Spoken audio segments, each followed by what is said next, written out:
Selamat pagi, Shalom. Damai sejahtera Tuhan menyertai kita. Dan bulan ini bulan yang luar biasa.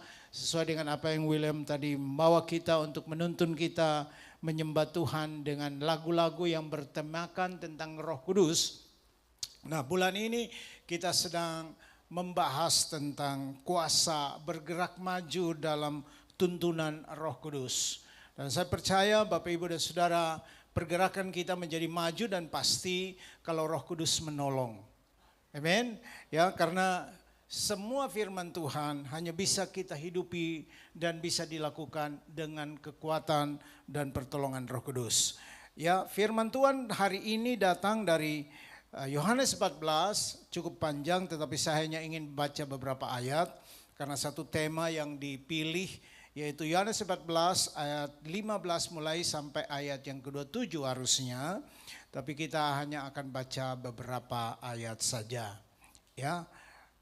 Yohanes 15 ayat 14. Apakah slide-nya sudah siap? Oke, ada di belakang. Di depan saya belum keluar, boleh ditayangkan. Oke.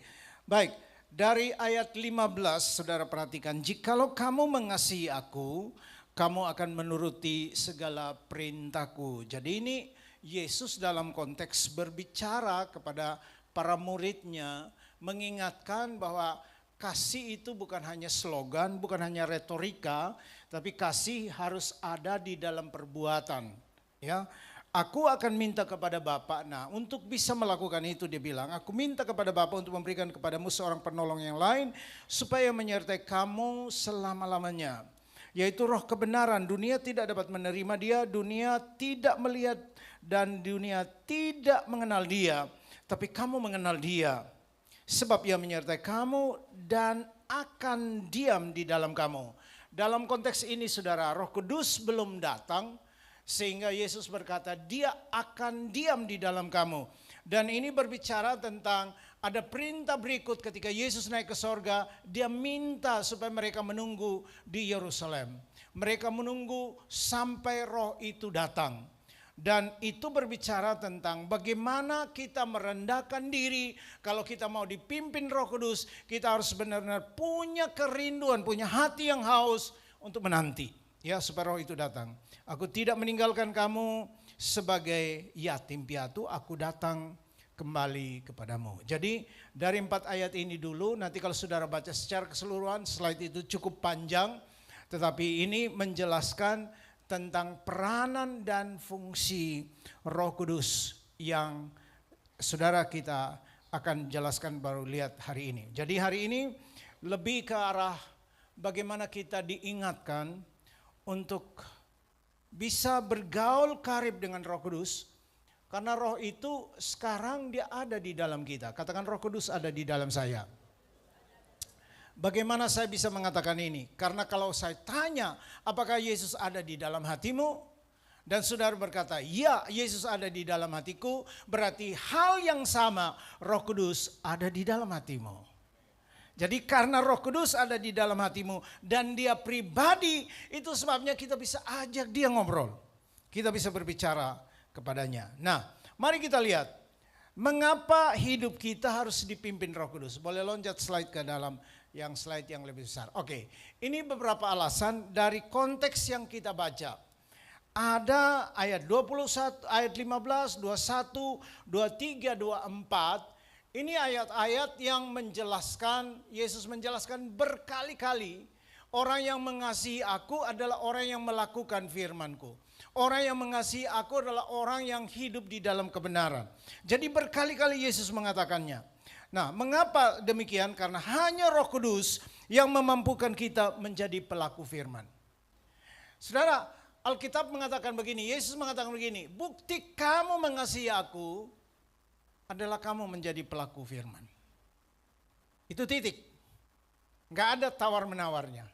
Jadi kalau orang ngomong menyanyi lagu mengasihi Tuhan, orang bisa ngomong tentang mengasihi Tuhan, tapi kelakuannya tidak di dalam konteks firman, maka itu artinya saudara tidak mengasihi Tuhan.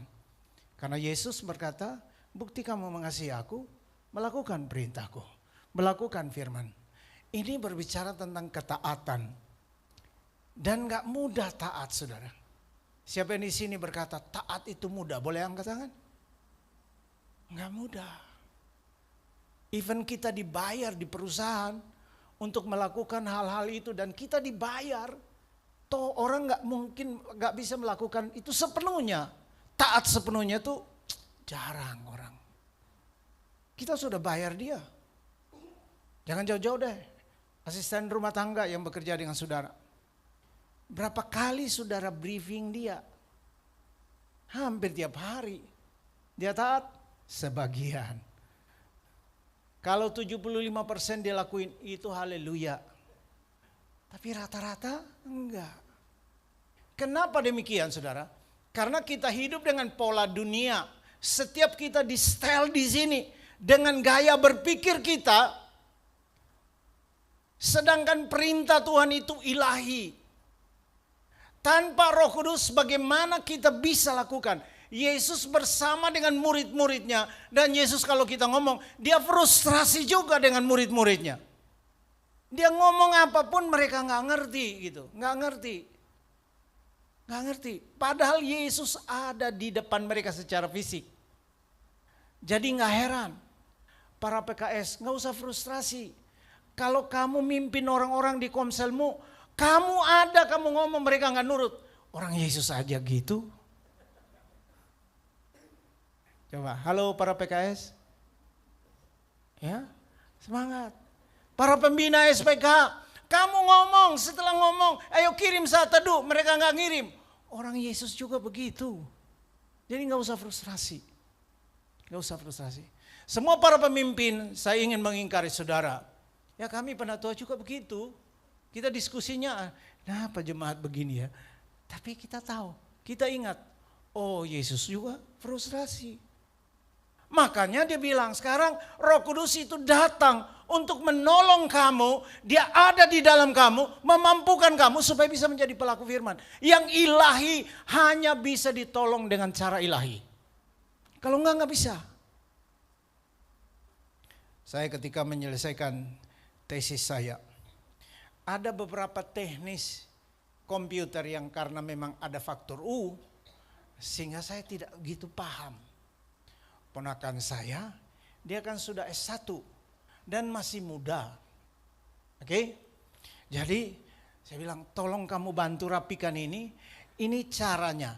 Yang diminta nomornya yang di sini ada di atas, yang nomor yang lain ada di bawah, di tengah. Gini. Terus saya udah briefing ya, udah semuanya. Tinggal waktu mau print untuk jadikan dijilid. Saya terkejut. Semuanya berubah. Saya bilang, kenapa kok berubah? Biasanya begini. Enggak biasanya, perintahnya begini. Biasanya begini om gak usah takut, ini biasanya begini. Enggak bisa. Sekolahnya mintanya begini, saya baca kasih dia. Nih lu baca nih. Sekolahnya mintanya begini. Kamu kok biasanya? Akhirnya delay lagi, hampir gak maju ujian. Hanya karena tesisnya masuknya telat. Karena gara-gara nomor-nomor itu doang, membuat nomor. Terus saya reflect, iya ya, Tuhan ngomong berkali-kali kepada kita, firman-Nya begini. Tapi kita bilang, biasanya begini. Karena kita sudah berpola, kita biasanya melakukan dengan cara ini. Dan kita hakul yakin. Gitu loh Pak Herman. Ya, kita yakin sekali bahwa itu benar. Tuhan bilang gak benar. Gak benar. Itu sebabnya kita perlu Roh Kudus. Katakan saya perlu Roh Kudus. Menolong saya melakukan firman. Betul saudara, itu harus kita sadari. Gak mungkin firman Allah yang ilahi dilakukan dengan kemampuan manusia, nggak mungkin. Mengampuni orang nggak mungkin, gitu, nggak gampang. Seorang teman berbicara kepada saya, ada satu momen dia mau lakukan firman, dia bilang untuk mengampuni musuhnya, nggak mungkin dia bilang. Orang ini menyakiti saya luar biasa. Dia Tapi ada momen di mana dia nggak bisa ngelak. Dia dipertemukan di satu tempat, di restoran. Dan Roh Kudus bilang, bayarin itu musuhmu. Saudara, apakah itu mudah? Roh Kudus bilang di dalam hatinya, bayar dia. Gak gampang, saudara. Tapi ketika dia taat, dia mengalami terobosan. Biasanya musuh kita hindari. Tapi Tuhan membuat pertemuan ilahi yang membuat saudara tidak bisa bergerak. Dan dalam pertemuan itu diperlukan ketaatan total untuk saudara taat sama Roh Kudus. Supaya nanti di ujungnya kamu bisa diberkati. Ini penting sekali. Ya, dari peristiwa ini kita belajar bahwa Roh Kudus menjadi penolong untuk kita bisa melakukan firman Allah. Memampukan kita. Yang kedua di ayat 16. Kita tidak akan sanggup memenangkan setiap tantangan hidup tanpa pertolongan Roh Kudus. Dikatakan, aku akan minta kepada Bapa yang memberikan kepadamu seorang penolong yang lain supaya menyertai kamu selama-lamanya. Jadi dia menyertai kita, menyanggupkan kita untuk setiap tantangan. Jadi dalam konteks ini, firman Tuhan sedang berbicara tentang persoalan dan tantangan hidup yang kita alami itu tidak mudah. Maka Yesus sudah menyampaikan ini untuk murid-muridnya bahwa ketika kalian menjadi saksi untuk memberitakan Injil, tantangannya tidak mudah. Kalian bisa dianiaya, bahkan dibunuh. Tapi kalian bisa melewati itu kalau Roh Kudus memampukan kalian. Dan ini hari ini, saudara, hari-hari ini tantangannya juga gak mudah. Kita sedang menghadapi ekonomi yang tidak pasti. Semua planning kita tiba-tiba berubah total. Semua rencana kita berubah. Bersyukurlah buat saudara yang rancangannya masih tetap berjalan, ongoing proses dengan baik. Bersyukur untuk itu. Tapi ada banyak orang yang hari ini mengeluh. Banyak orang bingung dengan situasi yang dihadapi hari ini. Saya ingatkan kita semua. Ingat, ada penolong. Ada Roh Kudus. Yang bisa menolong kita untuk melewati setiap tantangan kehidupan. Dalam banyak waktu, bahkan sebagai hamba Tuhan, kadang saya sendiri mau menyerah. Saudara, kadang mau menyerah dengan tantangan dan pergumulan. Tapi apa yang mengingatkan kita? Kekuatan dari Roh Kudus. Saya berkali-kali saya kasih tahu saudara, saya punya ruang the secret room gitu, the hidden place gitu, ruangan yang tersembunyi. Di sana saya merasa saya disembuhkan kembali, dibangkitkan kembali untuk melayani. Saya tahu itu semua bukan karena kemampuan saya, karena ya kami dibentuk dengan cara yang keras. Ya cara yang kalau dilawan harus lawan kembali. Tapi sekarang kami harus mengalah. Saya berkali-kali gagal, bahkan untuk menyetir saja gagal. Sampai hari ini ketika orang nyelip saya bilang, itu pasti bos besar, biarkan saja dia lewat. Ya gitu terus gitu. Kita hadapi banyak tantangan. Dan untuk menang, kita perlu Roh Kudus. Coba kasih tahu sebelahnya, kamu perlu Roh Kudus supaya menang terhadap tantangan. Ya tantangan, ya. Tantangannya banyak sekali hari ini. Ya, tapi ingat ada Roh Kudus yang menjadi penolong kita. Yang berikut dikatakan dia adalah roh kebenaran. Nah, untuk hidup sebagai orang benar, kita perlu roh kebenaran ini. Saudara dan saya dibenarkan oleh Allah. Katakan saya orang benar. Lebih keras, saya orang benar. Itu statusmu. Kamu menerima status itu dengan gratis. Tetapi untuk berjalan dan menghidupi status itu, kamu harus serahkan hidupmu seluruhnya. Gak bisa separuh. Harus semuanya. Itu seperti orang menikah dan buat janji nikah. Kalau kita lihat orang buat janji nikah cengengesan gitu. Dalam suka, duka, kaya, miskin, sehat maupun sakit. Dan dalam keadaan apapun juga sambil senyum. Aduh, lu belum tahu sih. Lu belum tahu dalam keadaan apapun juga. Wah, dia belum tahu dia. Soalnya dalam keadaan apapun juga itu yang paling sulit itu. Sebetulnya kita perlu rubah tuh kalimat itu. Tapi kalimat itu yang mengancing untuk lu mesti berharap kepada Tuhan. Nah, menjalani rumah tangga itu kan makanya dibuatkan segitiga begitu. Betul ya Widya? Ya, segitiga Allah, suami dan istri. Maksudnya itu harus kerjasama. Itu sebabnya kita butuh Tuhan di dalam rumah tangga kita.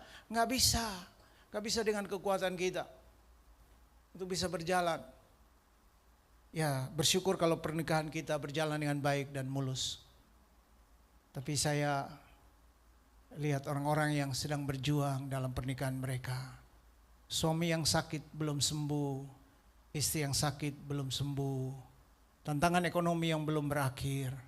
Saudara, itu ujian terhadap janji nikah itu. Refleksikan hidupmu kepada orang-orang itu dan mulai bersyukur kepada Tuhan. Karena sebetulnya bukan kita lebih baik, kita dapat anugerah yang baik aja dari Tuhan. Ya saudara, jadi jangan kita merasa kita lebih baik dari dia. Itu sebabnya kita nggak dapat tantangan. Enggak juga. Jangan kayak gitu. Ya, itu jumawa yang keliru. Kita harus sadar bahwa semua itu karena kemurahan Tuhan. Saudara tahu, kalau tidak ada tantangan datang dalam hidupmu, artinya Tuhan berkata begini, kamu tidak mampu dikasih tantangan itu. Kamu tidak mampu. Maka jangan tantangan itu kepada orang lain. Kalau tantangan itu ada di dalam hidupmu, artinya Tuhan bilang, kamu mampu melewatinya. Kamu harus bersyukur untuk itu. Karena dia tahu otot imanmu cukup baik, sehat untuk bisa melewatinya. Kemarin saya sharing di Solidio, saya bilang iman tidak meniadakan kedaulatan Tuhan. Tetapi kedaulatan Allah juga tidak meniadakan iman. Kamu harus punya iman karena tanpa iman orang tidak berkenan kepada Allah.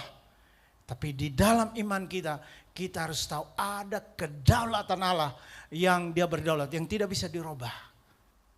Makanya kita harus belajar untuk berserah, percaya. Kemarin ketika Yosua menikah, adiknya nggak bisa datang. Kami sudah bergumul dengan luar biasa. Lagi-lagi visa. Lagi-lagi visa. Sampai mereka bilang, Pak, kami harus lakukan tindakan iman. 4 hari atau 5 hari kemudian kemarin, visanya nggak keluar. Mereka mulai packing. Mereka masukin itu. Itu namanya tindakan iman. Mereka packing semuanya, masukin gitu. Sampai Jumat nggak keluar dan saya telepon, Teh apa yang kamu lakukan? Kami masukkan lagi packing-packingnya. Tidak terjadi mujizat. Ya, saya bilang, itulah kedaulatan Tuhan. Itulah kedaulatan Tuhan. Bagian kamu percaya kamu lakuin, nggak apa-apa itu bagus. Tapi kamu nggak boleh meniadakan kedaulatan Tuhan. Mau dia berdaulat. Nggak bisa karena kamu beriman, kamu bisa sogok dia, nggak bisa.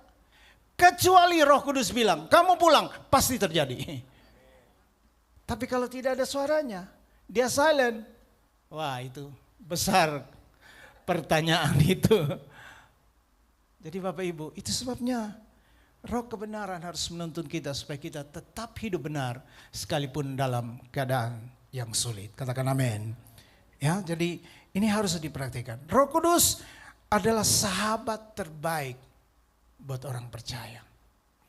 Nah ini menarik karena ketika Yesus ngomong gini, aku tidak meninggalkan kamu sebagai yatim piatu. Aku datang kembali kepadamu. Ini tanggung jawab Injil yang luar biasa. Yesus menjamin kepada mereka, aku bertanggung jawab bukan hanya karya penyelamatan aku akan mati dan bangkit bagi kamu, tapi aku bertanggung jawab untuk menyertai kamu. Nah problemnya kita hari ini, banyak kita bersyukur untuk salib dan kebangkitan Kristus. Sementara dalam kehidupan sehari-hari kita mengabaikan Roh Kudus. Saudara, makanya sebetulnya kita sudah ajarkan, yuk belajar berbahasa roh, belajar berkarunia lidah.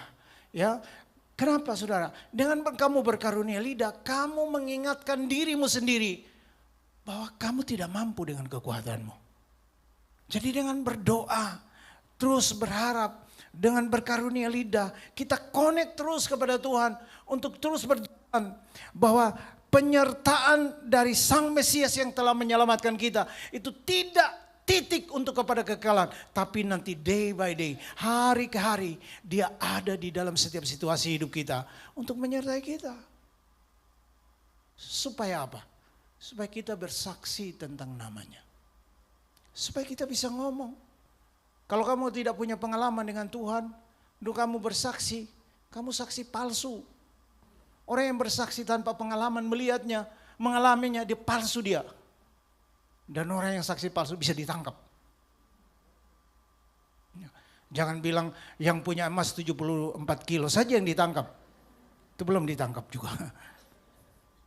Tapi kita masih belajar. Kita masih belajar. Saudara, jadi roh kebenaran itu datang untuk menyertai kita supaya hidup dalam kebenaran. Tetapi Yesus menjanjikan bahwa dia menjadi sahabat yang terbaik. Dia tidak meninggalkan kita. Nah karena itu sang sahabat yang sekarang ada di dalam kita. Mari kita ajak dialog. Ngomong sama dia. Ngomong sama dia. Ya, coba taruh tanganmu di dada. Ya, Roh Kudus, Engkau ada di dalam hatiku. Ya, ingatkan aku untuk aku berbicara kepadamu. Ya, kita harus ingatkan. Dan saudara tahu dia berbicara setiap saat. Setiap waktu dia mau berbicara. Dia bicara. Dia ingin supaya kita dikuatkan. Dia ingin ngomong aja. Bahkan ketika kamu kesal, doa aja. Saya pernah bercerita di sini atau mungkin di tempat lain. Satu waktu di dalam tantangan pelayanan. Saya di konseling, maksudnya kami digilir untuk konseling dengan Peter Chow. Peter Chow di Eagles, ya. Peter Chow Eagles. Waktu itu saya mengalami tantangan dan saya sudah menghadap ke Pak Lukas untuk saya berkata, saya nggak lanjut. Itu sekira 3-4 tahun saya mulai full time. Karena menurut saya, gereja sulit ini. Saya lebih baik melayani saja tanpa beban daripada urus orang yang akhirnya banyak beban. Ingat, urus orang itu urus bebannya juga. Jadi kalau urus orang dan kamu jadi beban, ya itu pasti. Makanya kalau ketemu PKS, tepuk punggungnya, kepalanya tegak. Karena beban itu bisa lama-lama membuat dia bungkuk gini.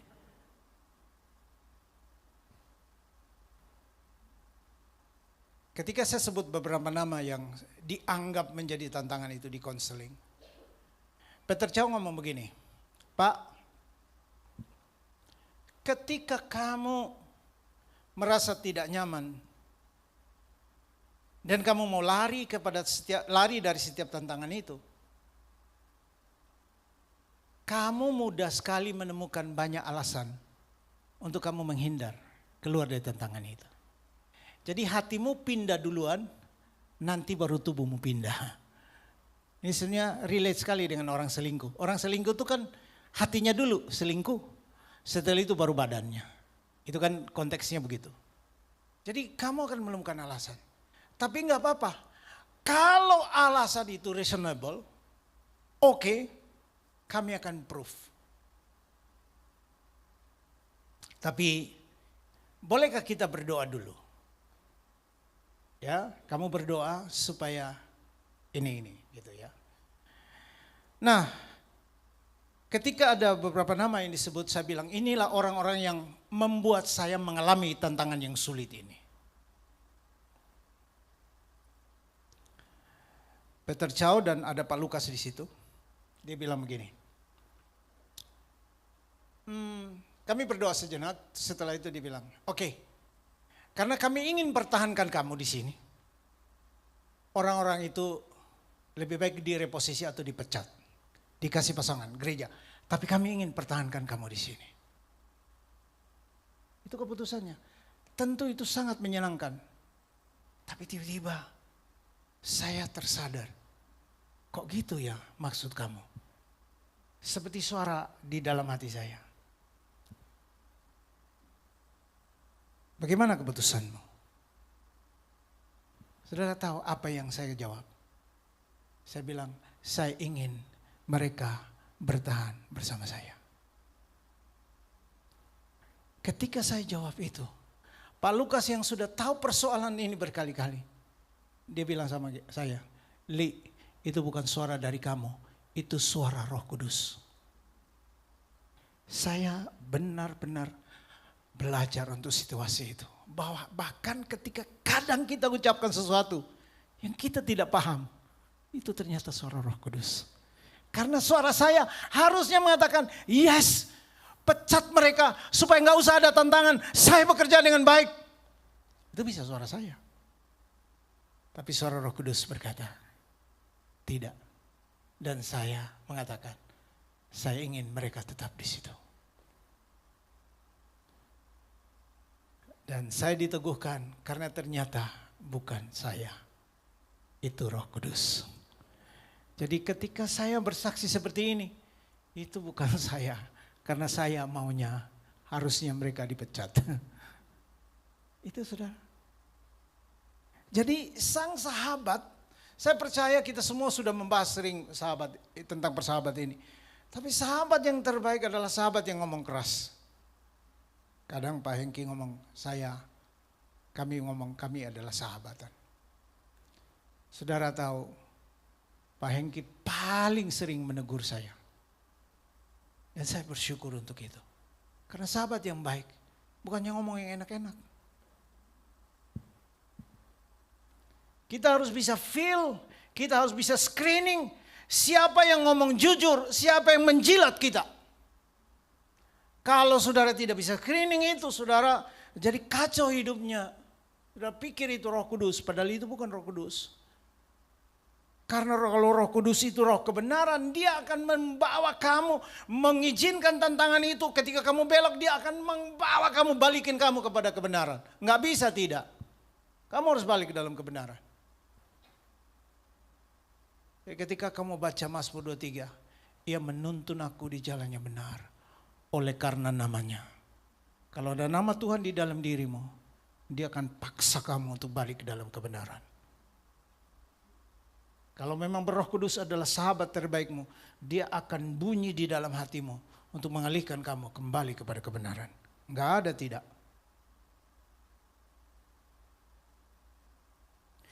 Saya loncat ke ayat 26. Tetapi penghibur yaitu Roh Kudus yang diutus oleh Bapa dalam namaku, dialah yang akan mengajarkan segala sesuatu kepadamu dan mengingatkan kamu akan semua yang telah kukatakan kepadamu. Jadi kenapa kita perlu dipimpin Roh Kudus? Karena kita perlu dihibur. Siapa di sini yang nggak mau dihibur? Saya semalam saya melihat orang banyak yang datang. Maaf tidak semua saya undang. Toh sudah banyak orang. Ya, saya bersyukur untuk para sahabat yang paham tentang situasi ini dan pergi untuk makan di luar. Saya dikirimkan beberapa foto dari restoran, mereka makan di luar. Saya terhibur, inilah sahabat-sahabatku. Karena jujur saya juga khawatir gitu. Lihat keadaan, aduh gimana ya situasi ini. Tapi saya coba menenangkan diri, saya tahu ada Roh Kudus yang memberi penghiburan. Ketika saya melihat semua tim bergerak, dan saya berkata, oh saya dihibur. Tadi malam saya pulang, sama Maria saya bilang, kita dihibur oleh Tuhan. Dan Roh Kudus mengerjakan semuanya. Terima kasih untuk semua saudara yang telah terlibat dan membantu. Saya mau Tuhan berikan tepuk tangan kepada Tuhan. Kita perlu dihibur saudara, kita perlu. Dan kita perlu diajar, roh itu mengajarkan kita. Kita perlu diajar. Kalau saudara berkata kurang ajar dia, saudara mesti menuntun dia untuk terima Roh Kudus. Karena dia kurang ajar, karena dia tidak diajar oleh Roh Kudus. Ya kita juga banyak sekali kan kurang ajarnya. Nggak tahu bahasa Indonesia kok kurang ajar gitu. Kurang diajar gitu. Tapi itu konotasinya dalam dan negatif ya. Kurang ajar. Gitu. Coba saudara bedah 2 kata itu. Sebetulnya itu biasa aja. Dia kurang diajar. Tetapi ketika kurang ajar. Wah kayak enak banget gitu ya. Ya kan? Kurang diajar. Nah kita di dalam Tuhan kita perlu diajar. Dan Roh Kudus diberikan untuk mengajarkan kita. Mengajarkan kita, menuntun kita kepada kebenaran. Karena itu relakan dirimu. Tapi kamu harus rajin baca firman. Ada bagianmu yang kamu harus baca. Kita perlu diingatkan terus menerus. Untuk apa? Untuk berdoa, untuk baca firman. Waktu makan berdoa dulu. Jangan sampai makanan udah masuk baru ingat berdoa. Jangan. Yang umur udah lanjut 60 dan masih sehat gitu ya. Mulai bersaksi. Bersaksi apa? Oh karena saya sering saya makan berdoa. Saya waktu sampai di Manado atau di mana ya. Di Palu kalau nggak salah dengan Pak Jeff. Itu pendeta tuh 73 tahun. Dia doanya Tuhan dalam nama Yesus. Kolesterol di dalam kepiting-kepiting ini kami tolak dalam nama Yesus. Saya pikir, gimana tolak kolesterol dari kepiting ya gitu. Ilmunya kan gak masuk gitu. Saya waktu check up di Malaysia, saya bilang, dok setelah ini saya boleh makan musangking? Oh tak boleh. Oh di Indonesia bilang durian itu tidak ada kolesterolnya. Siapa yang bilang? Oh ternyata ilmunya beda saudara. Ya kita perlu diingatkan. Untuk berdoa. Saya pernah bersaksi di sini atau tidak? Waktu saya mau berangkat ke PIK, ada seorang teman hamba Tuhan di sini, khotbah di sini, terus hari Sabtunya kami mau pergi makan sabu-sabu. Saya tahu tempat itu sulit sekali. Pas kami jalan, saya bilang gini, kita berdoa. Bapa di sorga, kami mau berangkat, tolonglah kami. Roh Kudus, bantulah untuk satu parkiran. Bantulah. Saya tahu dia sahabat. Teman saya lihat begini, masa Roh Kudus disuruh cari parkir? Kan sebetulnya nggak masuk akal. Tapi gini saudara, simpel sekali. Kalau kamu punya sahabat yang punya restoran, dan tahu di restoran itu ramai, apa yang kamu lakukan? Kamu pasti telepon dia kan? Tolong lu siapin, lu aturlah pokoknya satu meja lah. Apalagi Pak Hengke yang telepon. Agaknya minta tolong tapi intimidasi sekali itu. Dan mungkin saja, oh saya ada di luar negeri nih, lu telepon itu. Lu punya tempat parkir boleh gak gue pakai dulu? Bisa gak kita ngomong begitu? Kalau itu sahabat, pasti bisa. Sekarang Roh Kudus apa? Saya ngomong gitu terus teman saya, ya antara yakin gak yakin gitu ya. Tapi terus kami jalan. Dan kami menuju ke PIK. Yang notabene malam minggu itu memang sulit sekali dapat parkir. Pas di depan restorannya saya bilang, kalian turun, silakan turun. Teman saya ada di sini. Mereka turun belum sampai pintu masuknya. Di depan saya satu mobil persis keluar. Satu mobil ini tuh satu mobil lagi keluar. Saya maju, karena itu cuma satu jalan. Tidak akan mungkin mobil dari sana. Itu kecuali jemaat yang bukan Abalov itu. Saya maju dan parkir. Saya parkir itu, terus teman saya pegang tangan saya. Nggak ngomong apa-apa. Seolah-olah dia bilang, luar biasa doamu. Seolah-olah dia bilang gitu.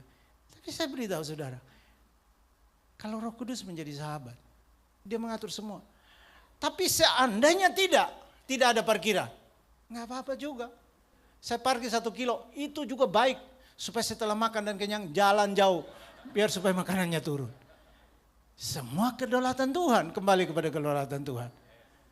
Tapi sang pengatur, kamu serahkan supaya dia ngatur. Jangan kamu ngatur. Problemnya kita mengatur. Jadi kita perlu diingatkan terus menerus tentang hal ini. Secara cepat. tanda-tanda bahwa kita dipenuhi Roh Kudus, kita pasti punya kesaksian. Amin. Kita punya kesaksian. Saya menyelipkan berbagai kesaksian ini karena saya punya pengalaman dengan pribadi ini. Saudara, kalau punya pengalaman, saksikan saja. Pasti ada kesaksian. 2, ada pengakuan terus-menerus bahwa Yesus adalah Tuhan. Pengakuan bukan verbal dari mulut kita, bukan. Tapi dari sikap kita. Dia Tuhan, saya hamba.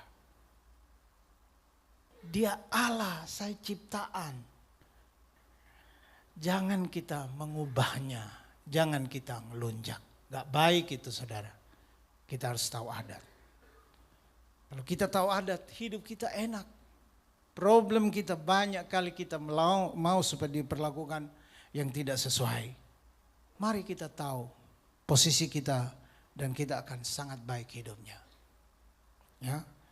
Jadi ada pengakuan terus-menerus bahwa Yesus adalah Tuhan. Yang berikut, ada buah roh. Kalau ada Roh Kudus menuntun hidupmu, pasti ada buah roh. Ada kasih, sukacita, damai sejahtera, kesabaran, atau ada karakter Kristus yang nyata dalam hidup kita. Nah, dalam konteks ini kami pendeta pun masih gagal. Saya juga masih gagal. Banyak kali gagal. Lebih banyak gagalnya daripada berhasilnya. Tapi kita harus terus bertumbuh. Kita harus terus diingatkan, dimampukan oleh Roh Kudus. Supaya karakter itu tumbuh. Dan karakter itu tidak perlu diperjuangkan karena harusnya dia alami. Dia alami datang dalam hidup kita. Kasih itu alami. Dan yang dendam itu bukan alami. Mengampuni itu alami.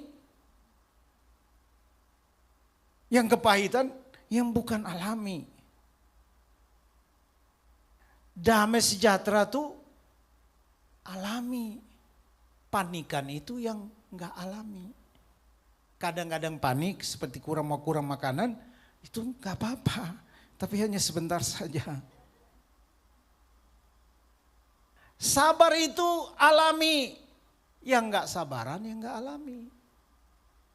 Tapi kita menormalkan yang tidak sabar itu menjadi normal. Enggak sabar. Ya normal, semua orang juga enggak sabar. Bukankah kita belajar untuk against the flow, untuk melawan arus? Amen. Ya, kebaikan itu alami, kemurahan itu alami, berarti pelit itu enggak alami. Sekalipun semua orang itu katanya pelit, tapi saya enggak yakin itu. Orang jemaat sini baik-baik semua. Enggak ada yang pelit di sini. Di luar setelah mereka keluar dari parkiran, kata Pak Indra. Wah, saya tertegur ya, Pak Indra bersaksi waktu di Kemayoran Pak Indra ya, pinjam kesaksiannya. Dia bilang ketika dia kasih berkat buat orang parkirnya, entah dia sengaja memuji Pak Indra atau memang kenyataannya begitu. Dari semua jemaat yang ribuan datang ini, baru Bapak yang kasih saya uang. Wih, emang saya juga nggak kasih loh Pak Indra waktu itu. Karena saya keluar sudah sepi, nggak ada orang lagi. Tapi ini kenyataan. Bahwa kalau kita menormalkan yang bukan karakter Kristus, kita telah gagal menjadi pengikut Kristus yang baik. Dan ketika kita berbicara tentang karakter Kristus, itu ada Roh Kudus yang bekerja di sana. Yang menyatakan itu buah roh. Berarti mau tidak mau, kita perlu tuntunan Roh Kudus.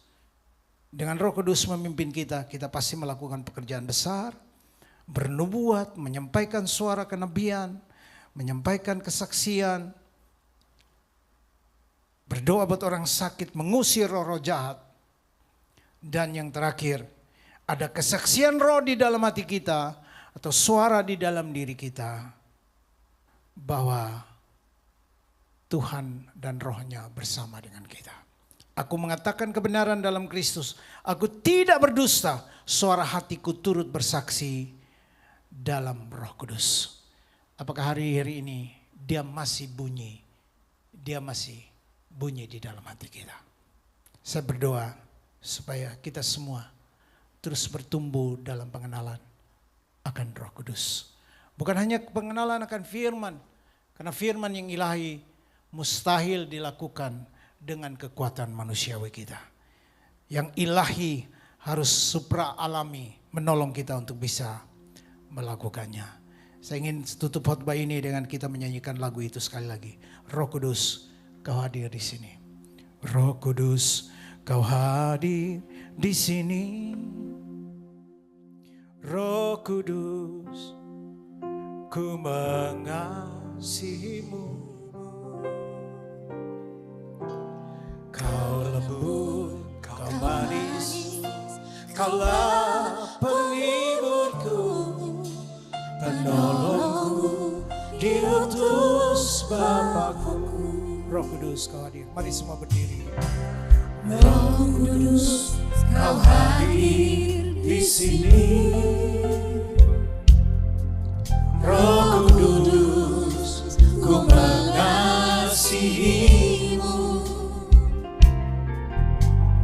Kau lembut, kau manis, kaulah penghiburku, penolongku, diutus Bapakku.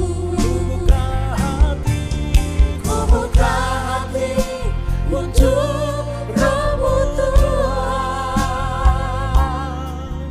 Ku buka hati menyembah-Mu Yesus. Jamah kami Tuhan, jamahlah kami, penuhi kami dengan kuasa Allah. Ku buka hati untuk Roh-Mu. Angkat tanganmu, katakan, ku buka hati untuk Roh-Mu Tuhan. Ku buka hati menyembah-Mu Yesus. Jamahlah kami, penuhi kami dengan kuasa Allah.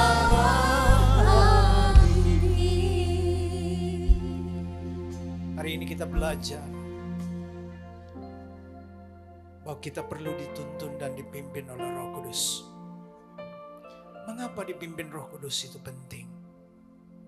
Karena bukti kita mengasihi Allah adalah melakukan firman. Dan mustahil saudara dan saya melakukan hal yang ilahi dengan kekuatan duniawi. Kita perlu Roh Kudus. Dan Yesus berkata, Aku memberikan Dia menjadi penolong kamu, menyertai kamu, menjadi sahabat yang terbaik kamu, memampukan kamu memenangkan setiap tantangan hidup. Hidup sebagai orang benar. Dia sahabat, Dia penghibur, Dia mengajarkan kamu, Dia mengingatkan kamu terus menerus bahwa dengan kekuatan kamu terbatas. Tapi kamu bisa melakukan hal-hal yang tak terbatas dengan anugerah, dengan kemampuan Roh Kudus. Hal-hal yang tidak normal, itu yang akan kamu lakukan. Menurut dunia itu tidak normal, tidak lazim. Itu yang akan kamu lakukan. Berapa banyak yang hari ini berkata, Roh Kudus, aku perlu Engkau dalam hidupku. Ingatkan aku. Biarkan Engkau bunyi di dalam diriku. Biarkan Kau berbicara kepadaku. Taruh tanganmu di dadamu. Izinkan Dia berbicara. Izinkan Dia bunyi di dalam hatimu.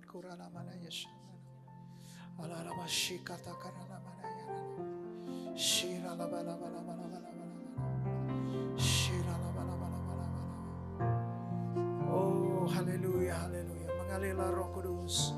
Mengalirlah Roh Kudus. Landa setiap pribadi. Arahkan kami Engkau Roh kebenaran. Bawa kami untuk kembali kepada jalan kebenaran. Oh, mampukan kami karena kami tidak mampu untuk memenangkan setiap tantangan hidup. Kami perlu Roh-Mu Tuhan. Mampukan kami Tuhan untuk menjadi pelaku firman-Mu. Kami tidak mungkin bisa taati kebenaran firman Tuhan dengan kekuatan kami. Roh Kudus tolong kami. Oh, karena kami sungguh mengasihi Tuhan. Ingatkan kami Tuhan, bahwa Engkau bersama kami, Engkau tidak meninggalkan kami. Ingatkan kami Roh Kudus,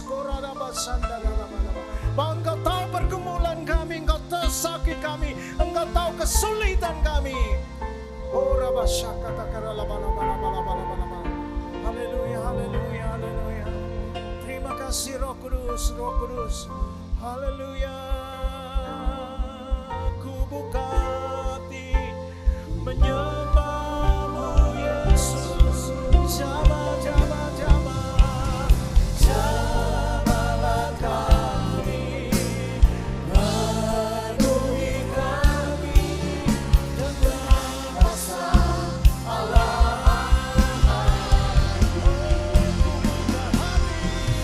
Ku buka hati untuk Roh-Mu Tuhan. Ku buka hati menyembah-Mu Yesus.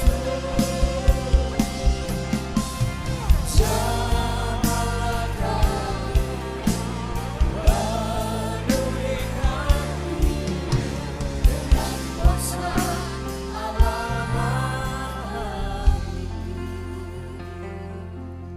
Saya nyoba taat sama Roh Kudus. Roh Kudus mau hari ini Engkau hampiri seseorang dan menyampaikan suaranya buat dia. Boleh kita bergerak? Mari jemaat Tuhan bergerak. Mari semua kita bergerak. Hampiri seseorang dan sampaikan suara Tuhan buat dia. Sikata karalamanaya syandara. Koramanaya syakata karalamanaya. Oh, Roh Kudus ada di sini. Sikata karalamanaya. Hiralamanaya syandara. Haleluya, haleluya. Dia sahabat yang tahu pergumulan. Dia sahabat. Dia tahu apa yang sedang terjadi. Haleluya. Kalau dia mengizinkan kesulitan itu, karena dia tahu Engkau mampu.